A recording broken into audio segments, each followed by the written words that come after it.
Hi, Mr. Ray. Hello, Good evening, Mr. Good.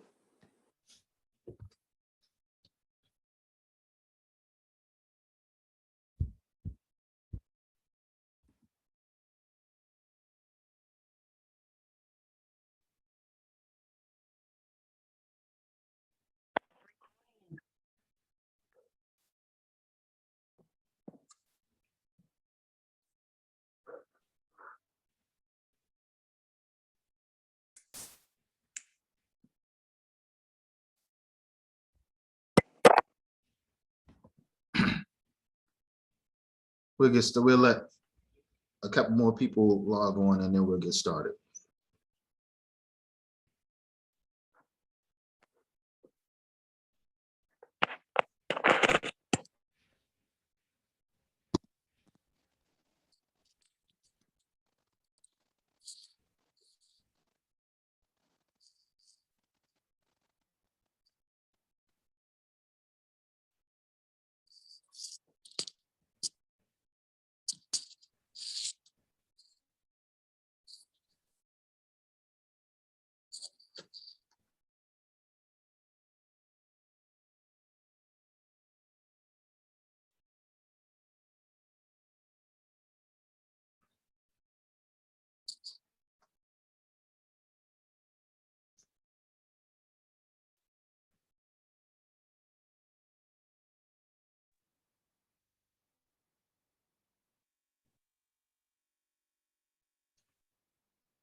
I tell you, this daggone dog barks as soon as I get on this call every day.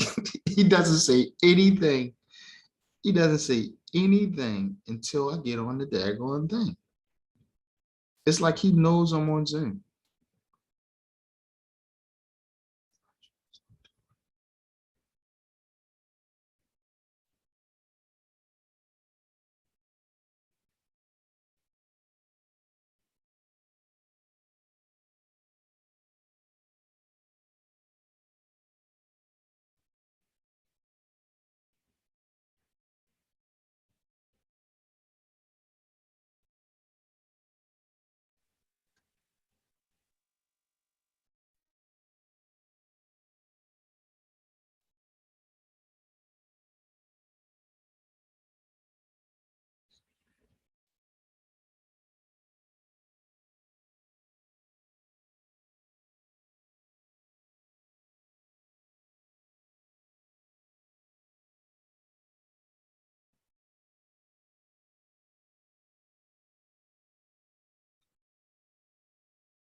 All right, it looks like we're not gonna have anyone on this call, but you guys, and that's great.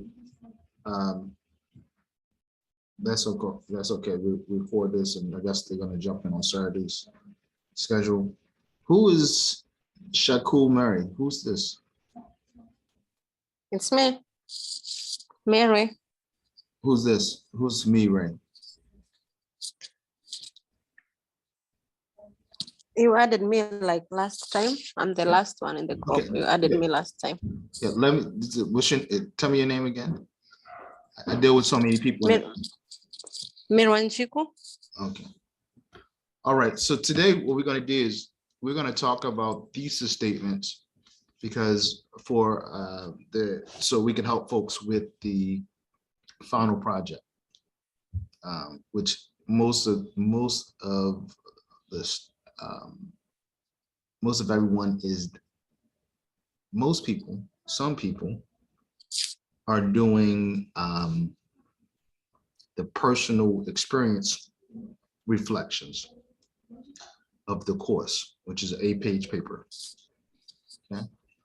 So what we want to make sure is that you have a thesis statement in the beginning that guides your essay. So we're going to briefly talk about thesis statements today, because literally it is the guiding principle of your essay. Anytime you write an essay, you should have a thesis statement. Why? It allows for the 2 C's. Actually, I call it the 3 C's. It allows for coherence, which means your writing is understandable. Your writing is understandable. And under this, I like to always tell folks, here's what you can remember here for coherence. Is the message sent, the message received? Is the message sent, the message received? That is coherence. Is the message sent, the message received? Okay. Is the message sent, the message received? And all that means is, does your reader understand what you intended to them to understand? All right. So that means you have to write in a way that is concise. That's the second C, conciseness.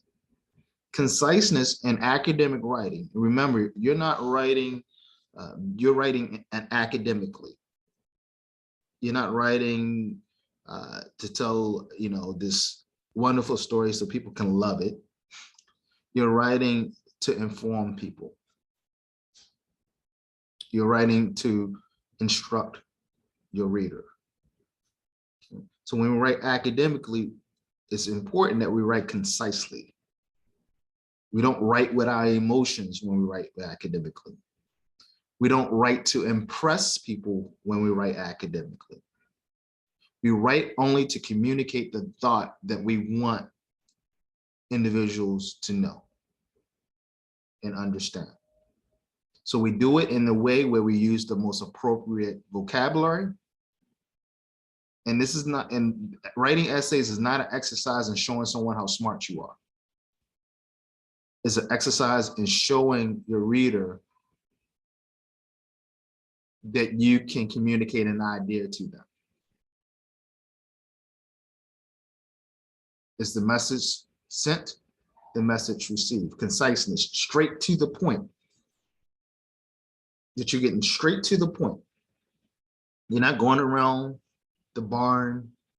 You're not taking the long way. Whatever you say, you go straight to the point. You do that by using words that your readers understand. We call them high frequency words. So we don't try to use big words unless it's appropriate. unless it goes with within the context of what you're writing. And even when we use big words and words that we think our readers may not be familiar with, we take the time out in our writing and we explain what those words mean in context to what we are explaining, the topic.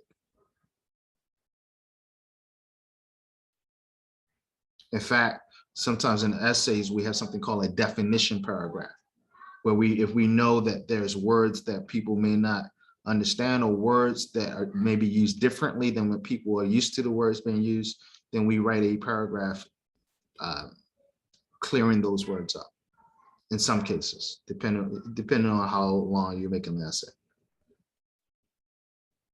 Also, we can use other literary devices like appositives or interrupting phrases, just to make sure and calibrate with your reader that they're tracking with you at all times. Is the message sent, the message received? So we got two C's: coherence, conciseness. Coherence, understandable; conciseness, straight to the point. With conciseness, we don't use words like very in academic writing. Normally the word very is not necessary, or really, that was really good, not necessary in academic writing. If you have to say really good, there's another word that you can probably replace really good with that will better get the reader to what you're trying to, or assist the reader in understanding on what you're trying to say. That was really good. That was excellent.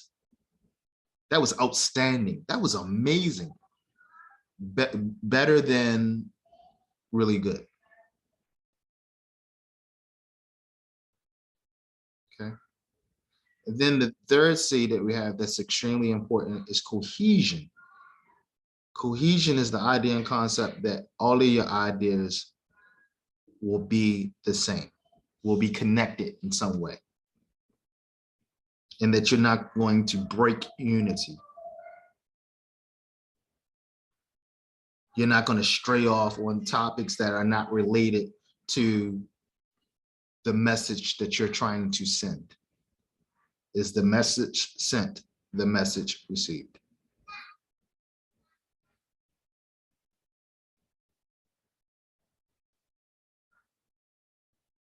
Okay. So this is why we have the writing process. And I'm pretty sure all of you are familiar with the writing process. Brainstorming, outlining, drafting. And all parts are important. Brainstorming, outlining, drafting. When you draft, you're drafting, you're revising some more. You get someone else to look at it and you revise some more. After you are where you need to be as far as is the message sent, the message received. And when I say revising, you're revising for ideas. You're not looking to see if comma's in the right place of spelling. You're not doing that at this point. You're revising for ideas, making sure the message sent is the message received, making sure that you're coherent, you're understandable, and you're concise. Making sure all your ideas are connected and related. And making sure you're using words that will efficiently express the idea that you intend to express. It's the message sent, the message received. And then the last thing you do in the writing process is then you edit. You edit for mistakes or errors. So you make sure your comma is in the right place, you have the right spelling, everything is formatted properly. You do that. That's the last thing that you do. This is why you don't wait to the last minute to do an assignment. No one, I don't care how good of a writer you think you are, because you need that time to process. And I often say the time that you spend the most on is actually brainstorming, making sure that you have something meaningful to say. If you have something meaningful to say, if you know exactly what you want to say, then everything else is pretty much easy and fun, especially if you're really interested in what you're writing about. And if you're writing about it, especially at this level, you should be interested in it.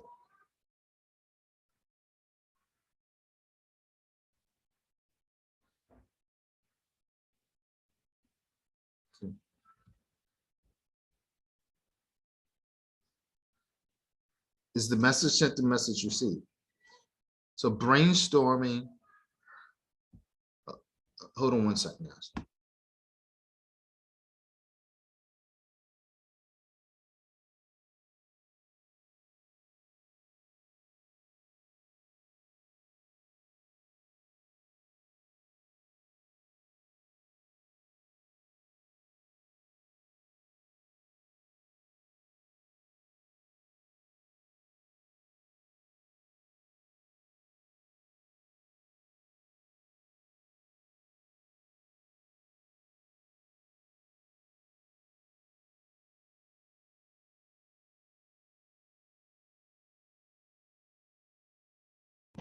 All right.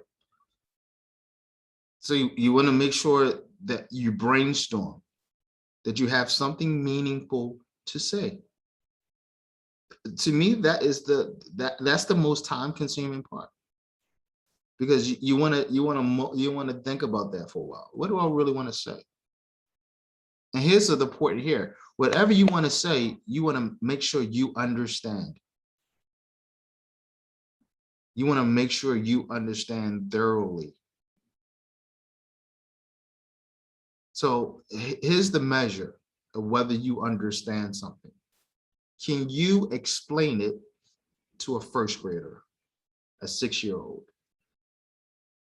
If you cannot explain it to a 6-year-old, you do not understand it. I don't care who you are, what degrees you have, how long you've been researching it. If you cannot break it down to simple terms where a first grader can get a basic understanding of what you're trying to say, then you don't understand it. And this is the God's honest truth. I don't care how complex it is. If you truly understand something, you should be able to explain it to a first grader. If you're able to do that, your writing will be coherent. Now, don't get me wrong. I'm not saying that you're going to write like as if you're writing to a first grader. But the point is, you're going to be able to break it down, synthesize, break it down, aggregate it, organize it in a way that you can communicate it piece by piece.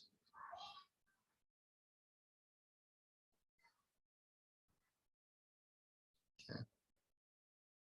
So the whole key here is to make sure that you follow the writing process and you brainstorm.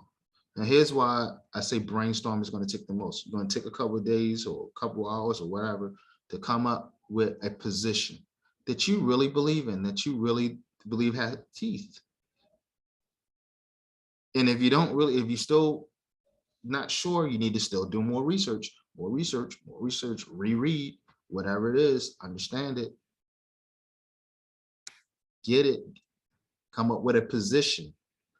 That position becomes your controlling ideas. Come up with evidence that supports that position. These become your main points that are going to be the body of your essay.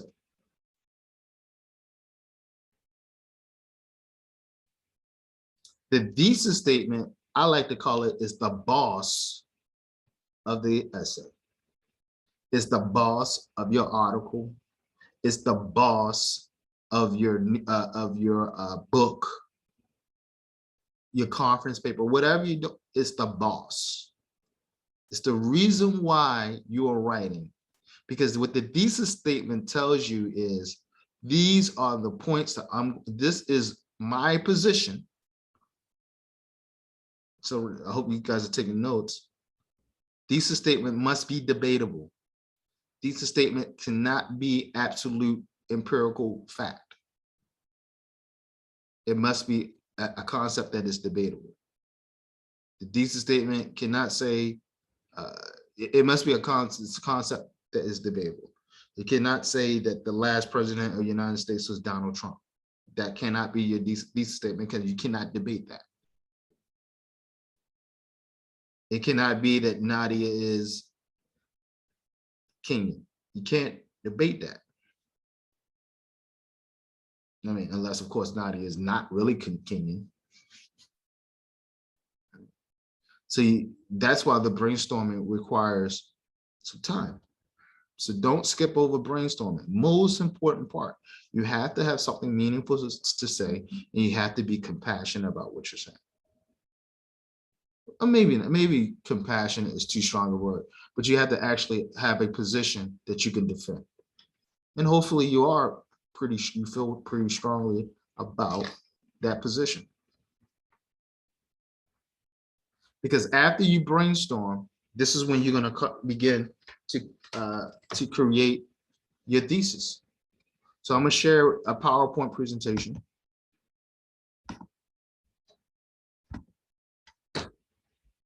And I think this is a fairly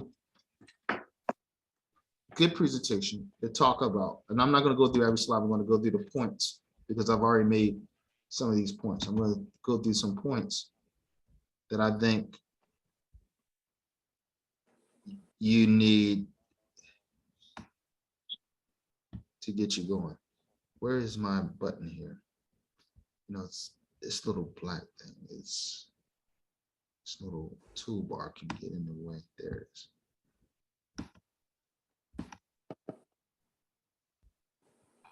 After you have brainstormed and you have some main ideas of what you would like to write. We don't need to do that. Okay, so I'm not going to do that because that's going to create problems. Can you guys still see my screen? Yes. All right. So I'm not going to do the presentation because there's a audio. I don't need to do that.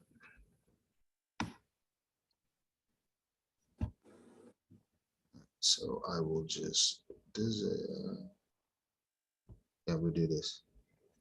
So you see, after you brainstorm, you're coming up with some main ideas. Brainstorm is the key here to writing a good thesis statement. After you brainstorm, you should be able to write your thesis statement. So what are the elements of a thesis statement? So the thesis statement is the main idea of whatever you're writing, the main idea of your essay. It controls the content of your essay. That's where the cohesion comes in. Cohesion. Remember, all the ideas are the same. So that's how you keep that C word, cohesion. Remember, in writing, you always want coherence and cohesion. Always thinking about conciseness. Always thinking about conciseness, coherence, cohesion. Is it understandable? Are all the ideas connected in a way that is understandable? The idea controls the content of the essay. The thesis statement that contains subpoints only helps a reader know how the essay will be organized. So in the thesis statement, you're going to have your topic, and then you're going to have the evidence or subpoints, they call it in the slide, that tells the reader, basically the thesis statement is a guide on on how you're going to prove the statement, how you're going to prove the point that you came up with. So for instance, let's say my thesis statement is something like Italian food is better than Chinese food because the ingredients are healthier. I'm just making stuff up. The ingredients are healthier. It's easily accessible, and it's inexpensive. So here, you know, from that statement, you know that I'm going to talk about Italian food being better than Chinese. And in my body of my essay, there should be paragraphs dedicated to good ingredients or healthy ingredients. I forgot what I said. What did I say the second point was? Healthy ingredients. Okay. Easy, I think easily accessible, and then inexpensive. So these will be the body. This will be the body of my essay. And I'll turn those 3 points into topic sentence because every paragraph needs to have a topic sentence. So that'll be my topic. So ingredients, healthy ingredients will be topic sentence for that paragraph. Easily accessible, meaning that many restaurants, will be the topic sentence for that paragraph. And inexpensive, the food being inexpensive, or Italian food being inexpensive, will be the topic sentence of that paragraph. And you can follow this, and this is why outlining is important, because outlining allows you to aggregate it, organize it in a way that you start to work towards that coherence. Give me one more second. You guys take those note downs for a second. Give me one more second.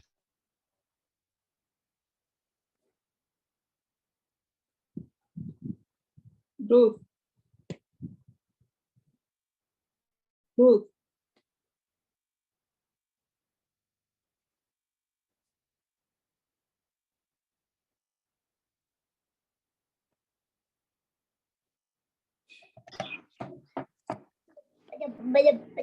Yes, Martha. Umewekewa hapo peke yetu. Martha is recording. It's recording. Where are you? At work? You're still at work? Of course. I still have 2 more hours. Okay. Right.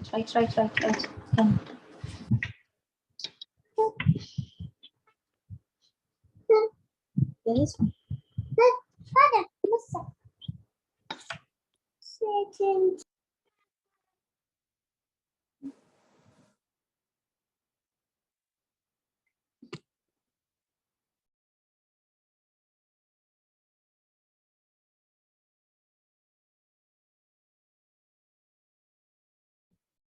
All right.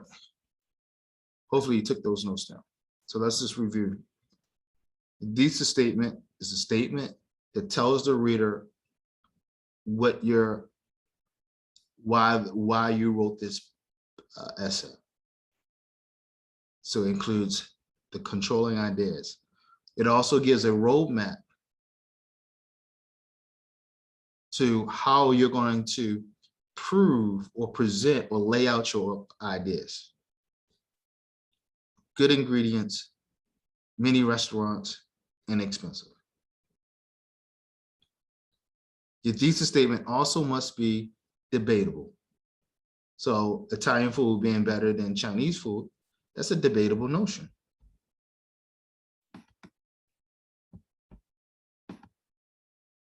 Would you agree that's debatable, Nadia?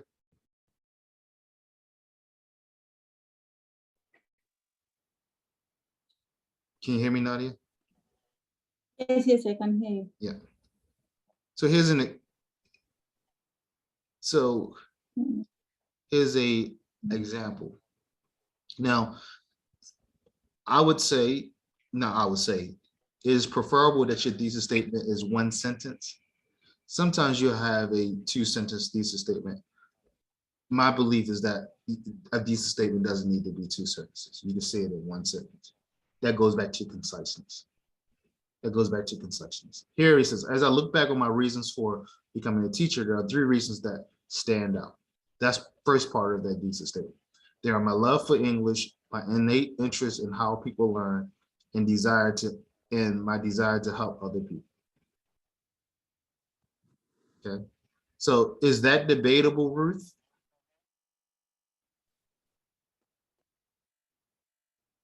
Ruth, Yes, sir. is that debatable? Yeah, this is better. At least today's explanation makes it easier. Yesterday I had a panic attack. Thank you. Okay, At least- so the statement I just read to you, is that debatable? Is that a debatable statement? Like, As I look back on my reasons for becoming a teacher, there are 3 reasons that stand out. They're my love for the English language, my innate interest in how people learn, and my desire to help other people. Is that a debatable statement? Is that something you can debate? Yes, you No. can debate. Yeah, this feels like somebody's opinion. right. or- So that if it's somebody's opinion, then that's definitely debatable, right? Yeah. Opinions are debatable. Does it tell you why? Does it tell you the reason why the author wrote the essay, or is writing the essay, or wrote the essay? Yes. No. Yes. I look back on my reasons for becoming a teacher. That's the reason why. Yes. And does it give you a roadmap or subpoints or evidence that they're going to present to you, the reader, on why becoming a teacher, or what the support and the reasons on why they became a teacher? Yes, because it's 3. Okay. Now and a lot of times when you look up thesis statement, it's always 3. It doesn't have to be 3 reasons or 3 subpoints. It doesn't have to be 3. It can be 4. But here's what I will say: 3 is a good number, especially in academic writing, because it allows you to frame your argument easier. Your first point is going to be your strongest point. Your second point is going to be strong, but not as strong. Your third point is going to be more of a what I call a novelty point, in that it kind of brings home, and is also easy to understand. So it's something that kind of is a feel-good point, but you do it really quick. You make it really quick when people go, oh, okay. That because you remember, you want to be concise. This means also when you're brainstorming, you need to understand these 3 points quite well. Okay. And again, in this example, is done in 2 sentences, but it should really be 1, especially at the master's level. Should be 1. Here, let's read this paragraph. It's a psychiatrists have argued, or psychologists rather, have argued for decades about how a person's character is formed. Numerous psychologists believe that one's birth order, i.e. place in the family as the youngest, oldest, or middle, has the greatest influence. I believe birth order can have a significant impact in the formation of a child's character based on my own experiences growing up in a family of 4 children. Birth order can strongly affect one's relationship with parents, relationships with others, and how one views responsibilities as an adult. True. So again, this is a thesis statement. It is debatable. It explains why the person is writing. It's debatable, and it gives you a roadmap or the evidence that the author is going to present. Again, we could write this same sentence in 1 sentence, same thesis statement in 1 sentence. Okay. Okay. So the fact must state the main idea. It usually comes at the end of the introduction. Yes. So you're always going to find the thesis statement at the end, in the first paragraph. So if you write an essay, you have an introductory paragraph. In the introductory paragraph, what you're doing is you are attempting to get people interested in what you're saying. So the first couple of sentences is some facts or an idea or concept that's going to bring the reader in. Okay. Okay. Then the last sentence is going to be a thesis statement for the most part.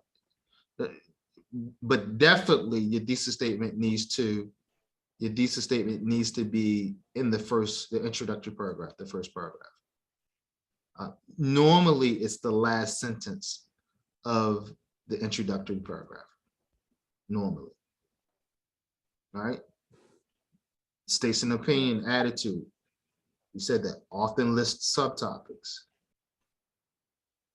Right? Does not directly announce your main topic.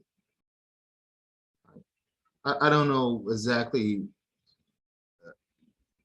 I would hold off when it does not directly announce your main topic, because you want to be clear on what your position is. Right? So in your intro, I want to talk about introductory paragraph a little bit more. The introductory paragraph is a build up that segues into your thesis statement. So you're building up, you're getting that reader interested in writing your reading your essay, and then it segues into the thesis statement. So it should your introductory paragraph, the sentences before the thesis statement, should present properly your thesis statement, while also gaining your reader's attention. Your introductory paragraph can be short, should be relatively short, 3 to 4 sentences. It doesn't have to be long. In fact, it should not be long. It should not be very long. Right? Because if you start droning on, what happens is your readers are like, oh, this is going to be horrible to read. When people are reading, especially academic work, they're looking for specific information. So they like so in academic work, the advantage of academic writing is that people know where they can find information. Okay, let me find, I know that thesis statement is going to be right in the first paragraph. Let me find a topic sentence. They know where to find things. That's why academic writing is essential. Because a lot of times, like for instance, if you're doing research or you're looking for a specific piece of information, you can scam and skim, which makes academic writing a tool.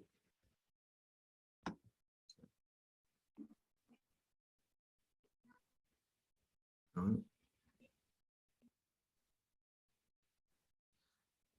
On this slide, the main point to really understand is that the thesis statement should not be a question. It's a statement. It's a statement that you believe in. That's why I go back to saying what I said initially about the brainstorm. Spend time brainstorming. Spend time brainstorming.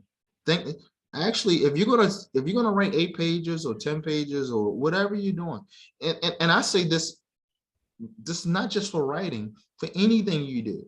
If you were deciding to do the video, if you was going to write a book, if you were going to, you should spend time following the writing process, because it allows you to be coherent, understandable, and it allows you to have cohesion, making sure all your ideas are connected and supportive of your thesis. You never write anything unless you, number one, have something meaningful to say. And you know that you have something meaningful to say because you can write an effective thesis statement. If you're only writing 1 paragraph, it's not a thesis statement, it's a topic sentence. Topic sentence is a little bit different. It just has a topic and controlling idea. But if you're taking the time out to write an essay or an article or whatever you're writing, you want to have something impactful to say, something meaningful to say. That's why it should state your position. That position should be debatable, and it should give the reader a roadmap to how you're going to defend your position or explain your position.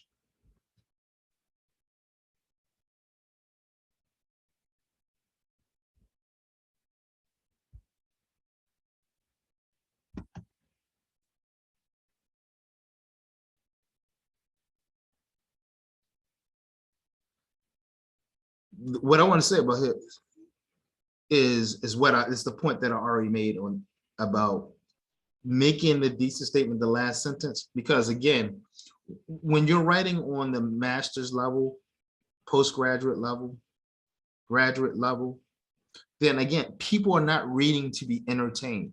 They're reading because they want to know a piece of information.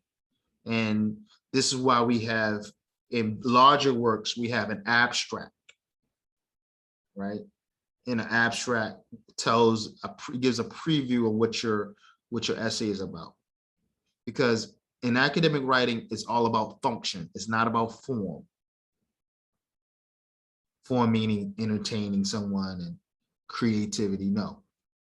This is why we don't need to use fancy words. We use high frequency words. We stay away from low frequency words unless they are paramount, essential to the context of what you're writing. So stay away, avoid using what I call $5 words. We want to use words that people understand. And even if your audience is PhD holders or great smart people, that you don't have to use these big fancy words. Use words that are understandable, again, unless they are paramount, critical to the context of what you're writing. So obviously, if I'm a cardiologist or neurologist, there are going to be some words in that essay that are not going to be high frequency. They're going to be low frequency words because I'm writing to other cardiologists or neurologists. However, even in that regard, my attempt is to use as many high frequency words as possible, which means most of my writing will be high frequency words, even if they're very intelligent people. Because more than anyone, very intelligent people want things to be concise. They want it to be easy to understand. Remember what I said. How do you know you understand something, Ruth? What did I say earlier? How do you know you understand something? Ruth, are you there?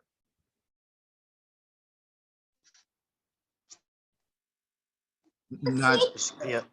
Sorry, Mr. Ray, I am still at work and these kids are really noisy. No I problem. can't answer adequately. I'm just following where I can get, I just follow. Then I will rewatch the video again.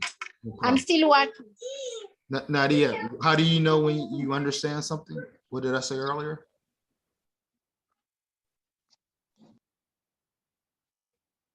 You there, Nadia?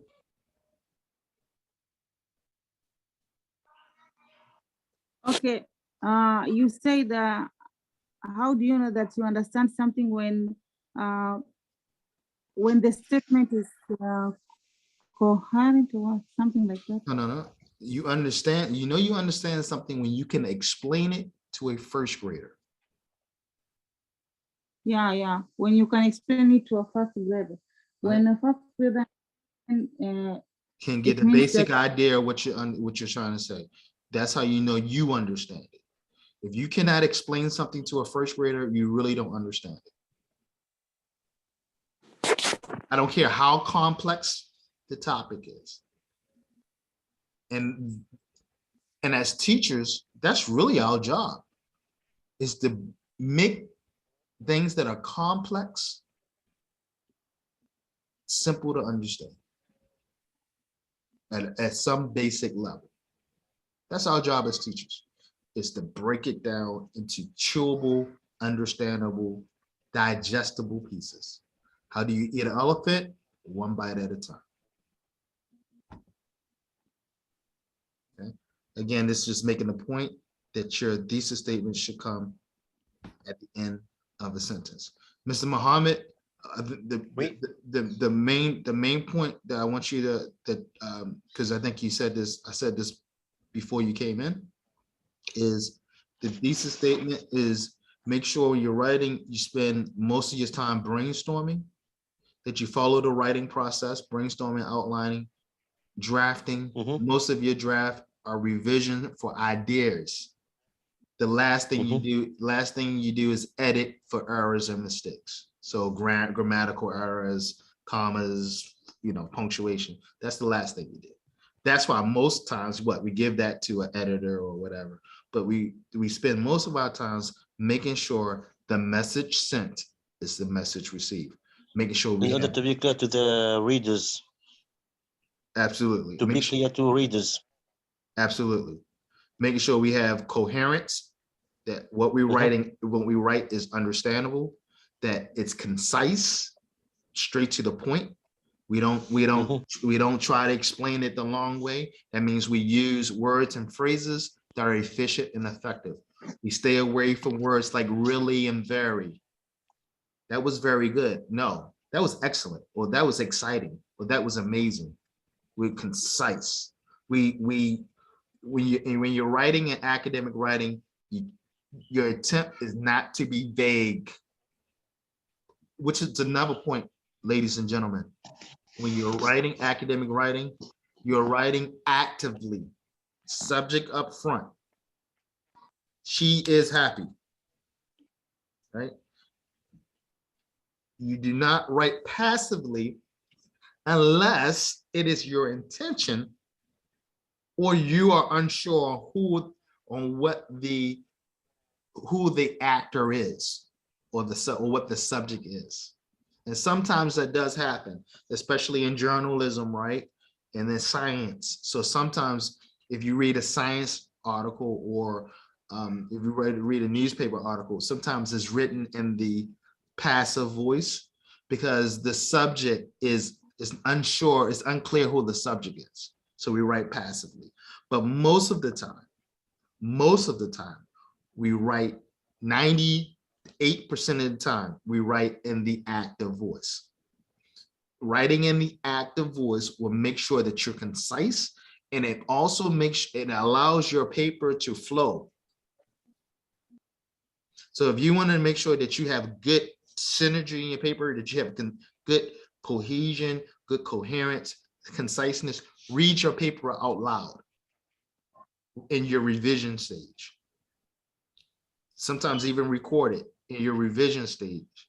And if you can't read it at a boom, boom, boom, boom, boom, boom, if you can't read it at that pace and you're going boom, boom, boom, boom, boom, boom, boom, boom, boom, boom, boom, that means your sentences are not flowing well. That means you don't have good transitions. That means you're using too many words. You're not concise. You're unsure. Because once you get it, once you're able to read it with confidence, it should flow. Boom, boom, boom, boom. The thesis statement comes at the end of the introductory paragraph. This sentence tells the reader that he or she can expect to read more about how Maya Angelou expresses these themes in her writing, right? Should flow. But you find yourself going, that means there's something not connecting well in your writing. That's how you can tell. Okay. I don't want, my intention is not to keep you here all day. That is basically writing a thesis statement. There's nothing really more to talk about. The other thing that we talked about, Mr. Muhammad, is in a thesis, it must be what? It must be debatable. Mhm. It must be debatable. It must be, it's no, a thesis statement is not, and I'm going to explain 3 reasons of why Donald Trump was president. Oh, well, that could be. Donald Trump was president of the United States. Donald Trump was president of the United States, and he was the commander in chief, and his vice president. No, these are facts. You can't debate that he was president of the United States. You can debate that he was a good president or a bad president, right? You can debate these points. You know, Donald Trump was the best president. Donald Trump was the worst president. Donald Trump was an okay president, whatever, because of these. Now that's a thesis statement. Now we would have to work on the language of him being good or bad, because at a graduate level, we don't want to use good or bad. We want to use a more efficient word, right? All right. And like this slide indicates, also your thesis statement should be a roadmap. It should give the points, the subpoints, which are going to be the body of your paper, that explain why Donald Trump was such a good president, or he was such a bad president, or Italian food is better than Chinese food, right? So that's the key. The key is it tells your audience what your paper is about. It gives the roadmap to explaining your paper.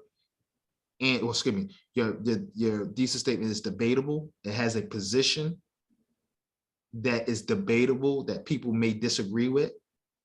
It gives the roadmap on how you will present your argument. Your reader has a firm understanding of what your paper is about.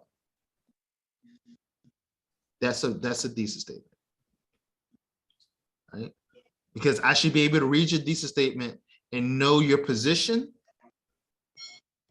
and know how you're going to support your position. And I should feel a certain way, Mr. Muhammad, about that paper, right? Before, if only by reading that one sentence, I should feel a certain way. We're losing people. All right, Nadia? It's just you and I, Nadia. All right. So do you have any questions about these statements, Nadia? Okay. Actually, my Sorry. question, So for interruption. No problem. What's your question, Nadia? yeah, my question is, okay, it's just, and it's based on our assignment. And I everything clear, then I've arranged what I want to write, but now how to begin? Well, again, brainstorming. Write that thesis statement first.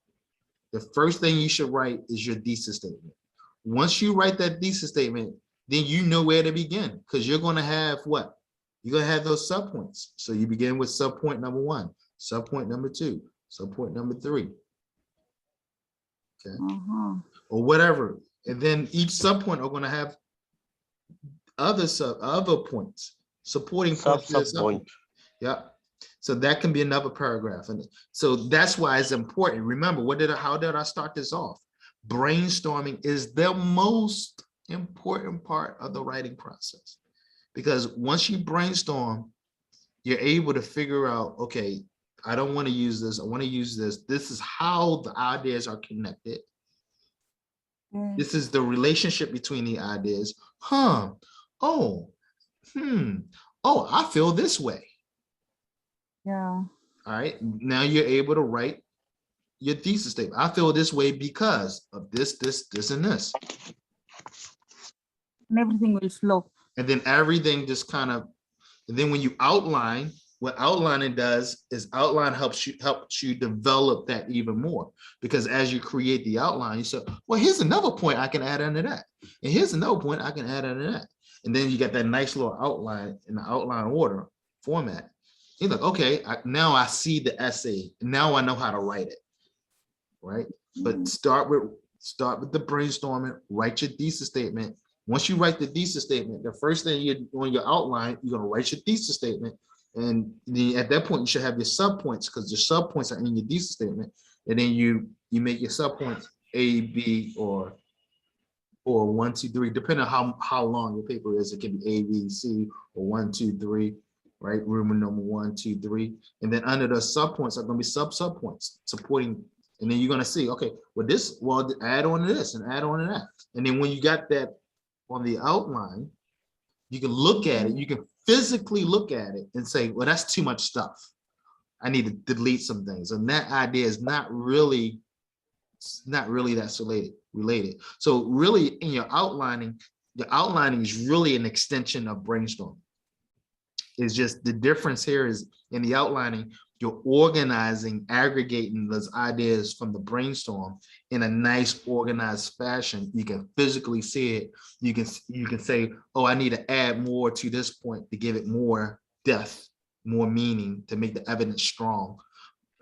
Maybe I have too much evidence, maybe I have too little, but the outline allows you to physically see it in an organized manner. And you can just put in the outline, you're only just putting ideas. The only sentences you have in the outline is the topic, is the thesis statement. And I always tell people to write your conclusion statement in your outline too, because your conclusion statement, you know where you're starting and you know where you're ending. So all you have to do now is put the the stuff in the middle. The core of the topic must be in conclusion. Yes. So that's another point. Great point, Mr. Mohammed. Your topic sentence and this is why in the brainstorming I say write the conclusion, because your conclusion should reflect the topic sentence. And a lot of people make this mistake. They don't, when they write the conclusion, they're so happy to be finished with the paper. They never look at the concluding statement. There should be a statement, conclusion statement, or the concluding paragraph should mirror or explain or verify the introductory paragraph. There should be a statement in the concluding paragraph that is a verification that the thesis was met. All right. Okay, and a lot of people don't do that, and that's why a lot of people that's a error or a mistake in writing, because normally what happens is most people don't follow the writing process. They just want to write the paper because it's an assignment or something the boss told them to do. So there's a disconnect between the introductory paragraph and the concluding paragraph, even though the body may be great. Because you got to remember, what did I say earlier? When people in academic work, people normally are not reading your entire paper, to be honest with you. They're looking for certain information, right? That's why you have an abstract in articles, journals. They're looking for certain, so they're skimming and scanning. And they know where your thesis statement is going to be, because it's going to be the last sentence of the introductory paragraph. So what a lot of people do is they look for the subpoints, and they try to find certain information from the subpoints in the body, but they really read the introductory statement paragraph and they read the concluding paragraph, because that should give them all they need to really know about your article. And if they're looking for specific information, then they go skimming and scanning for specific information. Because you got to remember, if I'm a researcher or whatever I'm doing, I'm not just reading one article. I might be reading 100 articles, and I don't have time to just read word for word every article. So we read on a mission, right? Yeah. Right. So when you're writing, you're thinking about this as a writer. You're being appreciative of your reader's time. So that's why conciseness is extremely important. That's why cohesion is extremely important. That's why making sure your paper is formatted. That's why we have APA 7 or 6 or whatever, 8, or we have APA or MLA or Vancouver or Chicago. That's why we have these formatting disciplines. So because when we're doing academic reading, it's not like reading for fun. Okay. So hopefully that answers your question, Nadia, that brainstorm it out and then outline it. Once you got the outline, starting it will be easy. But have something meaningful to say. Once you have something meaningful to say, then it just goes from there. Right. Just flow. Any other questions? Excuse me, doctor, you've been addressing me or speaking with me, and then there was done interruption. What have you been speaking to me earlier? No, I was just I think I was just talking to you, just reviewing what we talked about before you got on the call. All right. Yeah. So the main points I really hit was, what is a thesis statement? It's a statement that tells the reader, it gives a roadmap to the reader on what the paper is about and how you're going to go about proving that statement that is debatable. So a thesis statement must be debatable. It must be concise on it. It must have a concise topic and controlling cohesion. And it must have subpoints. It must include subpoints, which are the main subpoints, which are the guiding principles of how you're going to prove your paper. Most of the time, especially when you see like thesis statements generators or templates, there's 3 subpoints. It does not have to be 3. 3 seems to be the magic number though. The first subpoint is your strongest point that you're going to go into a lot of detail. Your second subpoint is not as strong, but it has some relevancy to the reader. And your third subpoint, I like to say, is more of a novelty subpoint. It's not gonna, you're not gonna develop it as much. It's more of a novelty, but it's effective because it brings home the other two subpoints. But you can have 4 subpoints. You can have 2, right? But 3 seems to be the magic number. All right. Any other questions? Right. Excuse me, please. Also, for my project, final project, do I have to send it tonight via university website today or tomorrow? No. Let me look at it first. Let's let me review it. Give me a couple days to review it, and then before we actually send it over, we'll talk about it. If I think you should, if I'm suggesting some changes, whatever, we'll talk about it first.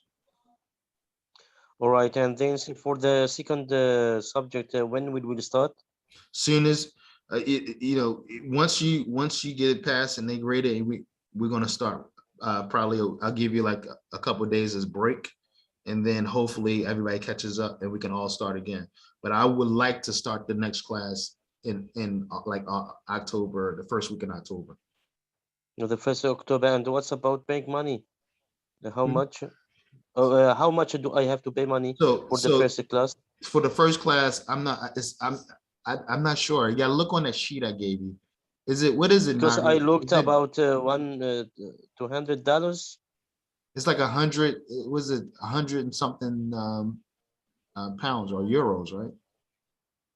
I got. I 100. Okay, I've remembered 160 euro. okay. So Oh, then what? Yeah. So that's what you will pay the university. okay, all right. All right. How by your account or No, I'm going to give you the direct link. I'll give you the direct link so you can pay them right on your account. If you have Okay, a all problem, right. if you have a problem with that, then I can pay for you and then you pay me. Okay, that's all right because it's maybe a problem for me. Okay, no problem. So All I right. can Okay, no I'll pay problem. I can pay for you and then use my credit card. It's not a big deal. Okay, okay, all right. Okay. All right, doctor. All right. Thanks very much indeed. No I problem. give head for you. Merci. Thank you. No problem. Any other questions, Nadia, Mr. Muhammad? No, thank you. Thank you, doctor. All right. No. So I guess we'll see you guys next week. Next week, Monday at the same time. Every Monday we have a lecture because I would like to know fixed lectures every week. Monday, 8 o'clock, Wednesday, 8 o'clock. Sir, if you didn't make one of the Monday or Wednesday, then we do Saturday at 8 o'clock in the morning. So Monday, 8 o'clock at night, Wednesday, 8 o'clock. Wednesday, 8 o'clock, and Saturdays, 10 o'clock in the morning. No, 8 o'clock in the morning. 8 o'clock in the morning. Yeah. Okay. All right. No, but you don't have to do the Saturday one because all I'm going to do is repeat what I said. Repetition. Oh yeah, on Monday and Wednesday. So if you attend the Monday and Wednesday, you don't have to attend the Saturday. Okay, it's better for me Wednesday and Monday and Wednesday. Yeah. 8 o'clock in the evening. Saturday is just a review day. All right, understandable. All right. Thanks. Thank you. Thanks very much indeed. All right. Au revoir. Bye. All right. Bye.